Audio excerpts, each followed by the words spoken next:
we've had so much support and love, from everyone, since our dad passed away. The lessons that we were able to learn from him, just how to be a great person, treat people the right way, be great teammates, credit all my success to him. My brother and I have been fans, and our whole family has been fans of Rutgers our entire life. Both our parents went here. My dad played lacrosse here, and Colin had a fifth year, and he was looking at places to go. I was talking to my family throughout that process, and COVID hit, and the NCAA gave an extra year of eligibility to a lot of those spring sports athletes. And throughout that time, just talking to my brother about schools, and I was always saying Rutgers is right there. Coach Brecht is always talking to me. I think it could be a real possibility. And when he made that decision to take that fifth year, and our season got canceled last year, I thought, what a cool experience this potentially could be, and let's just take it and go. He was like, dude, let's go do it together. Why not? School means so much to us and our family. And entered the transfer portal and called Coach Brecht and made it happen. I've known both Colin and Connor, growing up, and the opportunity with the COVID year being canceled, to have Colin join us after he decided that was where he wanted to finish out his career. Connor had reached out and wanting to come play with his brother for one more year and follow in their dad's footsteps here as a Scarlet Knight.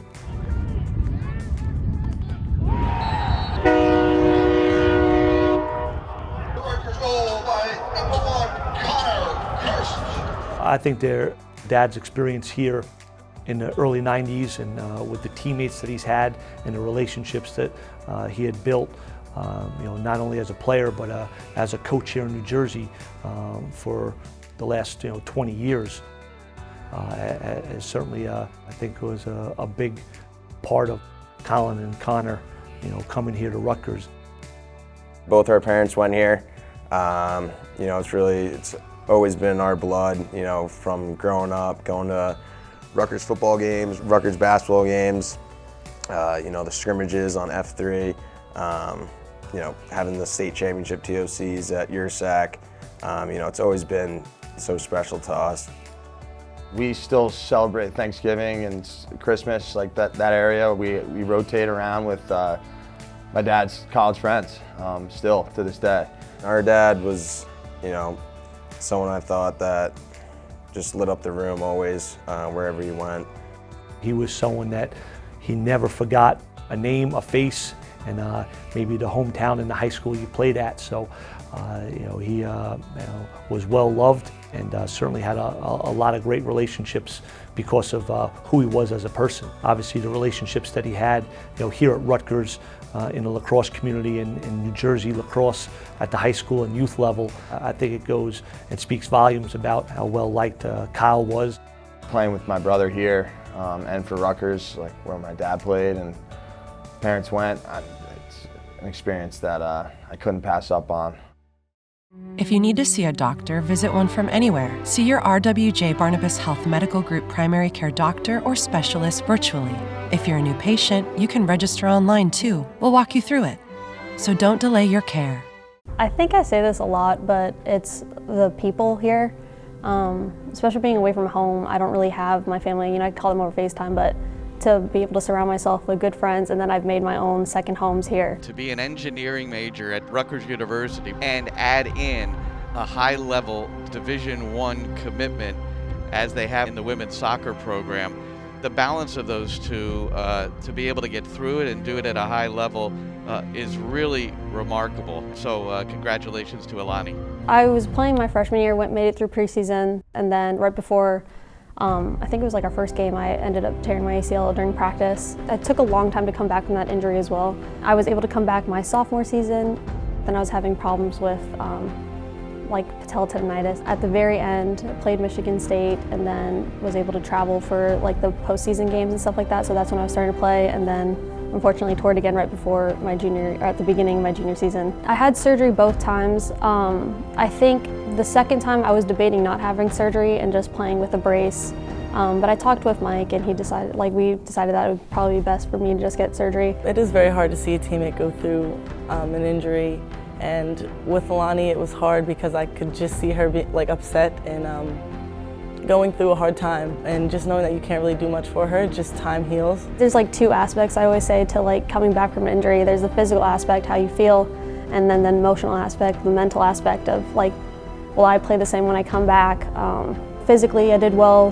The PTs here were great. A lot of strength conditioning coaches, they helped me a lot along, and that was good. And then after, once I was able to start playing, it was the mental aspect that was a big hurdle I had to get through.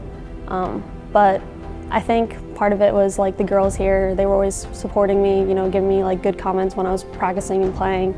And the coaches also being take your time. I was pushing through the injury, and then you kind of have to push through academics as well. I think a lot of my teachers are very understanding as well, especially surgery week. I was out for a while. All of my teachers were very accommodating for that. I was finally cleared to play, and I was excited to get back on the field, and then unfortunately the season got postponed due to COVID. I guess it just gave me more time. I thought of it as more time to prepare. I felt like I was trying to catch up a lot, is my fitness good enough? Because I was out for a while when everyone else was continuing to get their fitness up and their touches on the ball.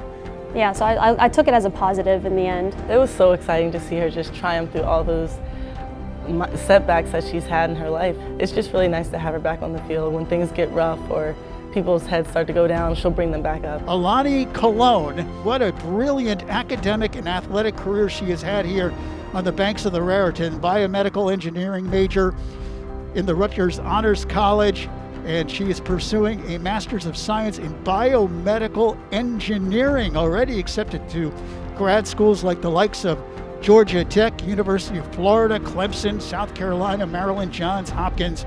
So congratulations to Aolani. Aolani, as a student, she definitely sets the bar high.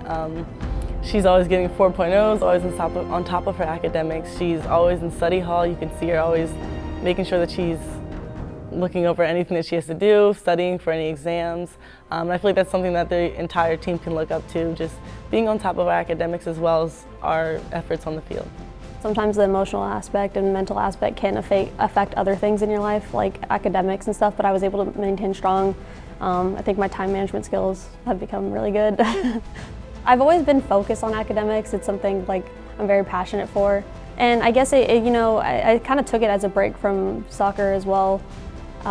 So I would go from PT or whatever practice and then go straight to my academic stuff. Through her injuries, she's very strong. She was very prompt and consistent with going to PT and making sure that she was staying on top of her injury, and I feel like she came back a lot stronger. I want her to know that she has so much support on her side. Injuries come and go, and I think everyone has their different challenges. That just happened to be mine.